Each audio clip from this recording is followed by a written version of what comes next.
Yoga is safer because उसमें heart की speed ज़्यादा नहीं बढ़ती है, तो एंजाइना नहीं होगा। वॉकिंग से भी जो आदमी 3-4 मिनट वॉक कर सकता है वो योगा कर सकता है। हम कहते हैं हार्ट को अगर हेल्दी रखना है तो भैया आप एक्सरसाइज कीजिए, योगा कीजिए। उधर हम दूसरी तरफ देखते हैं कि एक्सरसाइज करने जाते हैं लोग जिम में, वहाँ हार्ट अटैक आ रहा है, दौड़ लगा रहे हैं वहाँ हार्ट अटैक आ रहा है, डांस कर रहे हैं जो कि कार्डियो का फॉर्म है वहाँ हार्ट अटैक आ रहा है। जिम से हो गया, योगा से हो गया। एक टॉप कार्डियोलॉजिस्ट ये क्या योगा को सेफ मानता है हार्ट के लिए ज्यादा या एक्सरसाइज को सेफ मानता है? मैं समझा देता हूँ, इसका भी एक चीज है। हार्ट अटैक कब होगा? जब ब्लॉकेज अंदर है। जिसको ब्लॉकेज नहीं है वो चाहे दौड़े और योगा करे और जिम करे, उसको कभी हार्ट अटैक नहीं आएगा। अब जिसका ब्लॉकेज है वो बढ़ रहा है, एक दिन वो फटना है। अब वो हो सकता है स्विमिंग करते हुए फट जाए, हो सकता है जिम में फट जाए।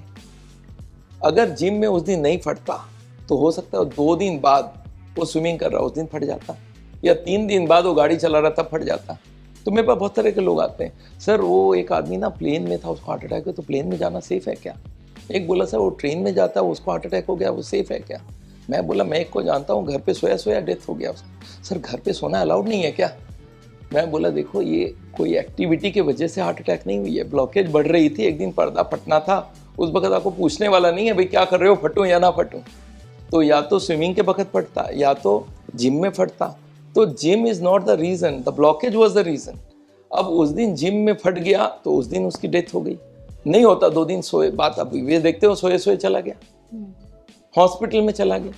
तो ये ब्लॉकेज बढ़ने के वजह से हो रहा है, not because of a gym और पर्टिकुलर थिंग।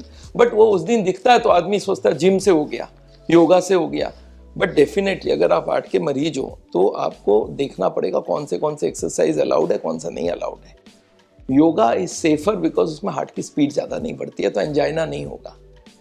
वॉकिंग से भी जो आदमी 3-4 मिनट वॉक कर सकता है वो योगा कर सकता है हमारे, पर वो वाले हो डिफिकल्ट ना हो।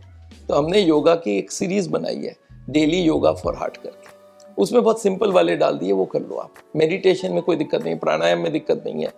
तो वो उस तरह से हम लोग ने बनाया कि इसको हार्ट के लिए सेफ भी होना चाहिए, और जो हार्ट का मरीज नहीं है उसको हार्ट अटैक हो जाए तब इसका मतलब वो अंदर था, उसको मालूम ही नहीं था, डायग्नोसिस ही नहीं हुआ। तो डायग्नोसिस के लिए, स्क्रीनिंग के लिए आजकल सीटी स्कैन हो जाना चाहिए, लिपिड होना चाहिए और स्क्रीनिंग में सीटी स्कैन होना चाहिए। सीटी स्कैन का दाम और भी कम हो सकता है अगर सरकार लगा ले।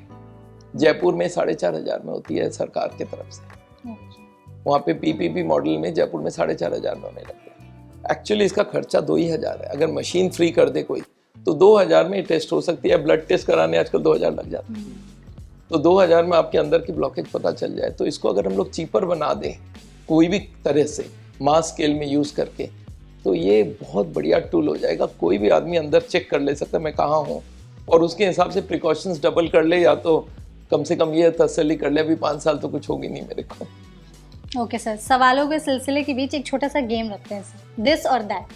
हम आपको 2-3 ऑप्शंस देंगे, उसमें से आपको बताना है कौन ज़्यादा बेटर है या दोनों ही देंगे। तो पहला रहेगा ब्राउन ब्रेड, मल्टीग्रेन ब्रेड या फिर white bread? Brown bread. Brown bread is better. Okay. चाय और कॉफी? चाय। चाय। मिल्क पनीर या फिर सोया पनीर जिसे tofu? Soya paneer. Okay. Sugar, jaggery या stevia? Jaggery and stevia, sugar is worse. Okay. Rice और रोटी? Roti is better. ऑयल या आटे की घी? होनी चाहिए। अच्छा, आटे की रोटी, ठीक है। ऑयल या घी? दोनों खराब है, दोनों में से बेटर है ऑयल। अच्छा, बेटर इज ऑयल, घी में? ओके। घी में कोलेस्ट्रॉल भी होते हैं, ऑयल में तो खाली ट्राइग्लिसराइड है। अच्छा। फ्रूट घी या फिर एनिमल से है ना? हाँ, जैसा आप बता रहे थे। ओके। फ्रूट या फिर फ्रूट जूस? फ्रूट, उसमें फाइबर ज्यादा होता है। सत्तू या प्रोटीन पाउडर? सत्तू को आजकल देसी प्रोटीन का नाम दिया जाता है। सत्तू। सत्तू, ओके। एक है वाइट सॉल्ट या फिर rock salt? Rock salt. Almond milk या soya milk?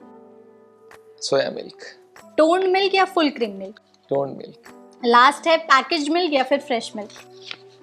Fresh is always better, but again कौन सी वेराइटी है। फ्रेश मिल्क लेंगे तो उसमें आपको फैट फ्री नहीं मिलेगा, बट जो पैकेट में होता है उसमें वो फैट फ्री मशीन से करके दे सकते हैं आपको।